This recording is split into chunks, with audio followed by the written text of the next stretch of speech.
तालुक्यात अग्निशामक यंत्रणा नसल्याने वटवृक्ष वाचवण्यासाठी महाबळेश्वरहून मागवावी लागली अग्निशामक गाडी। देवदेववाडी बसस्टॉपजवळील वडाच्या झाडाला भीषण आग, युवकांचे प्रयत्न, महाबळेश्वर अग्निशमन दलाने मध्यरात्री आग विझवली। बातमी क्रांती सूर्य न्यूज सातारा प्रतिनिधी मोहन कुडे।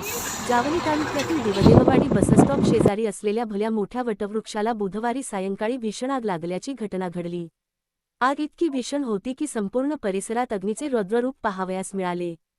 स्थानिक नागरिक व संतोष दादा मित्र समूह देवदेववाडी येथील युवकांनी झाड वाचवण्यासाठी शर्थीचे प्रयत्न केले, मात्र पुरेशा साधनसामग्री व पाण्याअभावी त्यांना यश आले नाही।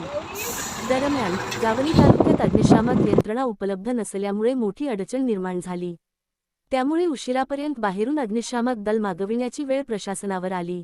अखेर महाबळेश्वर गिरिस्थान अग्निशमन दलाची गाडी तब्बल 30 किलोमीटर अंतर पार करून रात्री सुमारे 2 वाजता देवदेववाडी येथे दाखल झाली। अग्निशमन दलाने तत्काळ कार्यवाही करत जळत असलेल्या वडाच्या झाडावरील आग आटोक्यात आणली आणि वृक्ष मोठ्या प्रमाणात वाचवण्यात यश मिळवले। घटनेनंतर सातारा फॉरेस्ट तसेच मेढा वन विभागाचे अधिकारी घटनास्थळी दाखल होऊन पाहणी केली।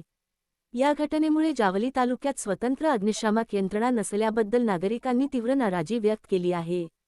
स्थानिक नागरिकांनी भावना व्यक्त करताना सांगितले की नवीन झाडे लावणे महत्त्वाचे आहेच, पण अनेक वर्षांपासून गावच्या सौंदर्यात भर टाकणाऱ्या जुन्या वृक्षांचे संवर्धन होणेही तितकेच गरजेचे आहे। या प्रकाराची सखोल चौकशी करून दोषींवर कठोर कारवाई करावी, अशी मागणी ग्रामस्थांकडून करण्यात येत आहे। आपण पाहतात क्रांती सूर्य न्यूज सातारा। आमच्या चॅनलला लाईक आणि सबस्क्राइब करा।